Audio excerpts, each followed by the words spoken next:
Hey guys, how's it going? Eric Reeder, and I am sick of anxiety. I'm not for sure if that has ever been a battle or a situation that you've encountered or that you've had to work through, or perhaps maybe you're even stuck in right now, or if you know a family member or a friend or somebody that you have that you know that experience with high levels of anxiety. And the reality is that it is an enormous battle, and unfortunately is probably even something that more people actually are challenged with, struggle with, but ultimately end up not even sharing or talking about, because it is such a difficult situation. One, it traps you in a place where you don't even feel like you want to reach out for help, then let alone what ends up piling on top of you due to shame,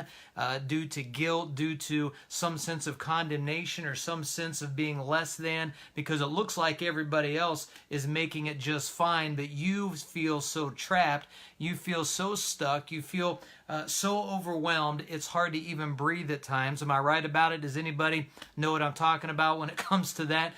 When there's a place where it feels like you can't get your mind to stop, the thoughts are racing and going so fast, and you're trapped in a place where it feels like you don't know how to get out, you can't quit, you can't turn it off, it won't shut down, and you feel overwhelmed and lost, and you want someone to just be able to see it and notice it, recognize it, and do something to come and get you out of it. But we all know, unfortunately, there's not really a way someone else can come and make that different for you, which then ultimately causes you to feel more alone. And in that alone feeling, you get trapped more into the cycle and in the loop of what anxiety does and what it beats you down with, and causes you to feel separated and disconnected, causes you to feel like there's nothing, there's no way out of this. Does anyone understand what I'm talking about? If you've experienced this before, I know you know what I'm talking about. If you're living with someone or know someone that's in your family that this is a daily or constant issue,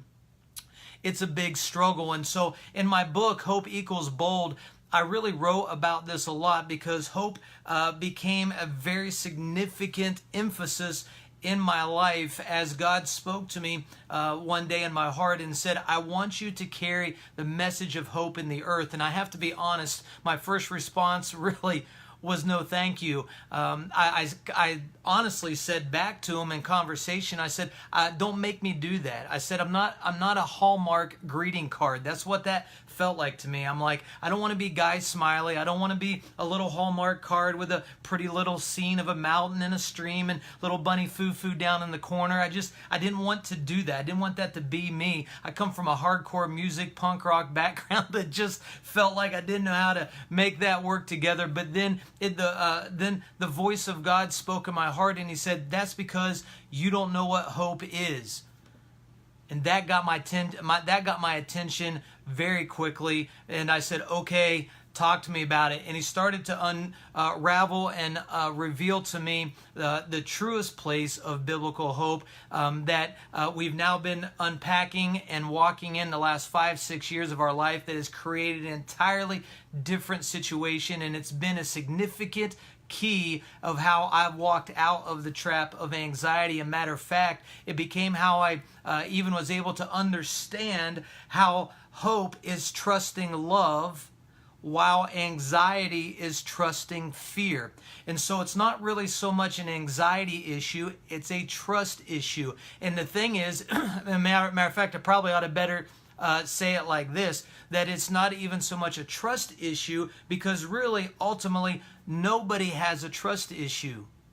Your trust is somewhere. So your trust might be in the wrong place, but that isn't a trust issue. It's just misplaced trust. And so I really did walk that out and wrote a lot about it in my book, Hope Equals Bold, because it was a key that took me out of the bondage of anxiety, and still, of course, have moments where there's opportunity for that to be in play, but because I've spent so much time working towards getting some mind space and getting some head space and working through understanding how to work through what's happening in those moments, I've been able to find myself living in a much more healthier situation emotionally, mentally, because we've embraced the present reality of hope, not as something that's off in the future or that we're waiting on or it's somewhere down at the end, but the reality is hope is here. It's right now. It's in this moment. It's not for later. It's not for some future time. It's with you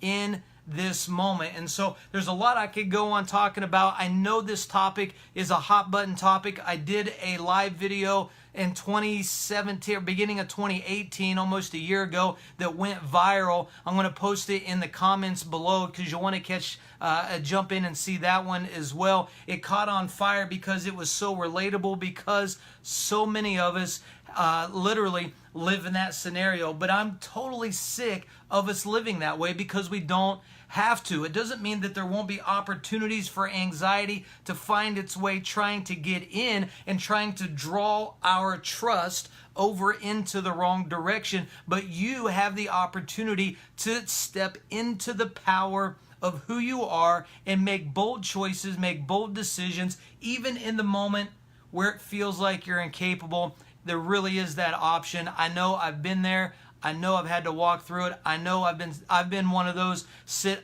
paralyzed, sitting on the edge of my bed, not being able to get up or to walk across my bedroom because of anxiety trapping me in that place. But it's not how I live any longer. It's not how I live my life, because I've stepped into some keys of freedom with that. And if that's something, if anxiety is something that you struggle with, or a family member or somebody you know, I would love to share with you some of the main keys that's really helped me get beyond that battle and that situation in my life, because I really got sick of it. I know you're sick of it. If it's a situation that you're in or that you've gone through, or that you know somebody, you know how challenging this is, and it really is something I'm very sick of watching people have to continue to live their life or stumble through in their existence, because it doesn't have to be that way. Hope is here. There's answers, there's solutions, and I love to share some of those with you. If you like to get those and you're open to hearing some solutions that I've found that's been key for me in my freedom,